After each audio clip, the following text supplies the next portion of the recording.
Hello guys. आज हम हरिवंश राय बच्चन का जीवन परिचय स्टार्ट करेंगे। इस वीडियो में हम हरिवंश राय बच्चन के जीवन के बारे में, उनकी रचनाओं के बारे में, उनकी साहित्यिक विशेषताएं और भाषा शैली के बारे में पढ़ेंगे। लेकिन इससे पहले हम हरिवंश राय बच्चन का कवि परिचय स्टार्ट करें। अगर आपने मेरे चैनल को सब्सक्राइब नहीं किया है तो पहले चैनल को सब्सक्राइब कीजिए और बेल बटन को दबाइए, जिससे आपको मेरी आने वाली वीडियोस मिलती रहें। आइए शुरू करते हैं। सबसे पहले उनके जीवन परिचय के बारे में देखेंगे। श्री हरिवंश राय बच्चन हालावाद के प्रवर्तक कवि माने जाते हैं। बेटा ये कई वाद होते हैं, जैसे छायावाद, प्रयोगवाद, प्रकृतिवाद, ऐसे ही हालावाद है, तो उसके प्रवर्तक कवि माने जाते हैं। आधुनिक हिंदी साहित्य के इतिहास में इनका महत्वपूर्ण स्थान है। इनका जन्म 27 नवंबर 1907 को उत्तर प्रदेश के प्रयाग, जो कि इलाहाबाद में है, में एक साधारण कायस्थ परिवार में हुआ था। इनकी प्रारंभिक शिक्षा म्यूनिसिपल स्कूल कायस्थ पाठशाला तथा गवर्नमेंट स्कूल में हुई थी। इन्होंने प्रयाग विश्वविद्यालय से एमए में दाखिला लिया, जो कि अंग्रेजी विषय में था, लेकिन असहयोग आंदोलन से प्रेरित होकर पढ़ाई बीच में ही छोड़ दी। बेटा क्योंकि उस वक्त स्वाधीनता संग्राम जोरों पर था, गांधी जी के असहयोग आंदोलन चल रहा था जिसमें कि सभी सक्रिय थे, तो ऐसे में ये दूर कैसे रह सकते थे। तो उससे प्रेरित होकर, असहयोग आंदोलन से प्रेरित होकर इन्होंने भी अपनी पढ़ाई बीच में ही छोड़ दी।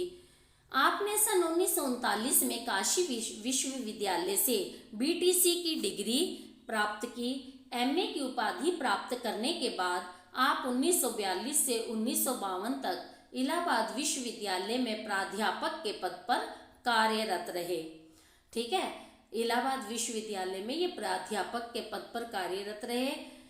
इसके बाद यह इंग्लैंड चले गए। वहाँ उन्होंने कैम्ब्रिज विश्वविद्यालय से अंग्रेजी विषय में पीएचडी की उपाधि प्राप्त की। बेटा जो हमारे अमिताभ बच्चन जी हैं वो इन्हीं के सुपुत्र हैं। सन 1955 ईस्वी में भारत सरकार ने इन्हें विदेश मंत्रालय में हिंदी विशेषज्ञ के पद पर नियुक्त किया। जीवन के अंतिम क्षणों तक वे स्वतंत्र लेखन करते रहे। इन्हें सोवियत लैंड तथा साहित्य अकादमी पुरस्कार से सम्मानित किया गया। 10 द्वार से सोपान तक रचना पर इन्हें सरस्वती सम्मान दिया गया। इनकी प्रतिभा और साहित्य सेवा को देखकर भारत सरकार ने इनको पद्म भूषण की उपाधि से अलंकृत किया। 18 जनवरी सन 2003 में वे इस संसार को छोड़कर चिर निद्रा में लीन हो गए। रचनाएं इनकी कौन कौन सी हैं देखते हैं। उन्होंने अनेक विधाओं पर सफल लेखनी चलाई। उनकी प्रमुख रचनाएं इस प्रकार हैं। सबसे पहले उनके काव्य संग्रह मधुशाला, मधुबाला, मधुकलश, निशा निमंत्रण, एकांत संगीत, आकुल अंतर, मिलन यामिनी, आरती और अंगारे, नए पुराने, झरोखे, टूटी फूटी कड़ियाँ, बुध और नाच घर, ये थे इनके काव्य संग्रह। अब आत्मकथा इनकी कौन कौन सी हैं? 4 खंड हैं। क्या भूलूं क्या याद करूं, नीड का निर्माण, फिर बसेरे से दूर, 10 द्वार से सोपान तक। आगे इन्होंने अनुवाद कौन कौन से किए?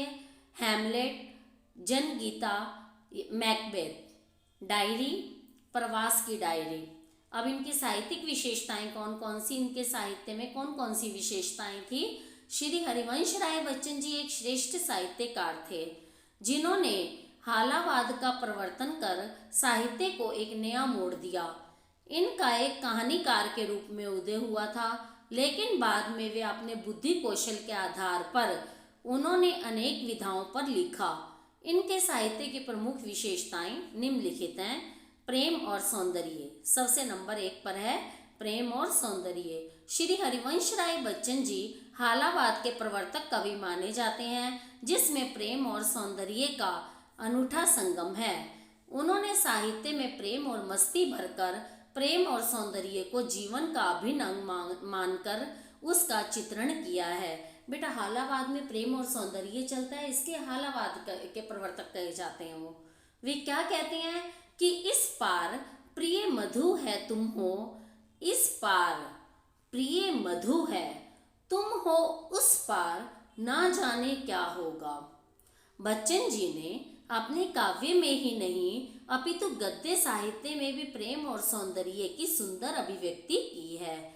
वह तो इस संवेदनहीन और स्वार्थी दुनिया को भी प्रेम रस में डुबो देना चाहते थे। वह प्रेम का ऐसा संदेश देते हुए कहते हैं, मैं दीवानों का वेश लिए फिरता हूँ, मैं मादकता निशेष लिए फिरता हूँ, जिसको सुनकर जग झूमे झुके लहराए, मैं मस्ती का संदेश लिए फिरता हूँ।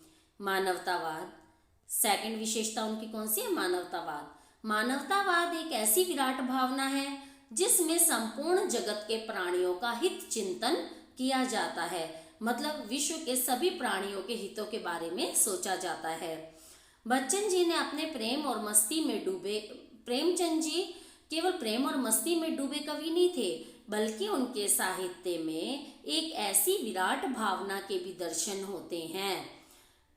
उनके साहित्य में मानव के प्रति प्रेम भावना अभिव्यक्त हुई है। उन्होंने निरंतर स्वार्थी मनुष्यों पर कटु व्यंग किए हैं।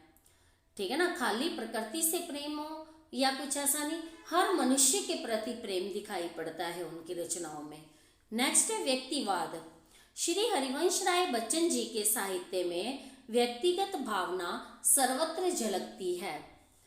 उनकी इस व्यक्तिगत भावना में सामाजिक भावना मिली हुई है। एक कवि की निजी अनुभूति भी, अर्थात सुख दुख का चित्रण भी समाज का ही चित्रण होता है। बेटा अगर हम किसी व्यक्ति के बारे में सोचते हैं और ऐसे व्यक्ति के बारे में जिसे हम नहीं जानते, मीन्स हम समाज के बारे में अपनी चिंता व्यक्त कर रहे होते हैं। बच्चन जी ने व्यक्तिगत अनुभवों के आधार पर ही जीवन और संसार को समझा और परखा है। वह कहते हैं, मैं जग जीवन का भार लिए फिरता हूँ, फिर भी जीवन में प्यार लिए फिरता हूँ। कर दिया किसी ने झंकरित जिनको छूकर, मैं सांसों के दो तार लिए फिरता हूँ। ये बेटा +2 में फर्स्ट लेसन में ही दिया हुआ है, जो पोइम है उसी की पंक्तियाँ हैं। रहस्यवादी भावना, नेक्स्ट इनके काव्य की विशेषता है रहस्यवादी भावना। बच्चन जी के हालावाद में रहस्यवादी भावना का अनूठा संगम है। उन्होंने जीवन को एक प्रकार का मधुकलश और दुनिया को मधुशाला, कल्पना को साकी तथा कविता को एक प्याला माना है। बेटा हाला में ये सब चीज़ें चलती हैं, नशे की प्रवृत्ति, मदिरा, तो इन्होंने इस पूरी दुनिया को एक मधुशाला माना है, एक मदिरा घर जहाँ पे बैठ के सभी मदिरा पीते हैं, और जीवन को एक मधु कलश माना है। जीवन एक प्रकार का मधु कलश है और हम सब उस कलश को पी रहे हैं लगातार, वो इतनी उम्र हम जी रहे हैं। अंडरस्टैंड। कल्पना को साकी जो दारू पिलाने वाली होती है, मदिरा पिलाने वाली, और कविता को एक प्याला माना है। छायावादी कवियों की भांति उनके काव्य में भी रहस्यवाद की अभिव्यक्ति हुई है। सामाजिक चित्रण। श्री हरिवंश राय बच्चन सामाजिक चेतना से ओतप्रोत कवि हैं। उनके काव्य में समाज की यथार्थ अभिव्यक्ति हुई है। इनकी अभिव्यक्ति में भी सामाजिक भावना का चित्रण हुआ है। भाषा शैली। हरिवंश राय बच्चन प्रखर बुद्धि के कवि थे। उनकी भाषा शुद्ध साहित्यिक खड़ी बोली है। संस्कृत की तत्सम शब्दावली का अधिकता से प्रयोग हुआ है। इसके साथ साथ तद्भव शब्दावली, उर्दू, फारसी, अंग्रेजी आदि भाषाओं के शब्दों का भी प्रयोग हुआ है। कवि ने प्रांजल शैली का प्रयोग किया है, जिसके कारण इनका साहित्य अधिक लोकप्रिय हुआ है। गीति शैली का भी उन्होंने प्रयोग किया है। अब अलंकार। बच्चन जी के साहित्य में प्रेम, सौंदर्य और मस्ती का अद्भुत संगम है। इन्होंने अपने काव्य में शब्दालंकार तथा अर्थालंकार दोनों का सफल प्रयोग किया है। बेटा अलंकार पे मैं पहले वीडियो बना चुकी हूँ, शब्दालंकार पे भी बना रखी है और अर्थालंकार पे भी आप वहाँ से देख सकते हैं।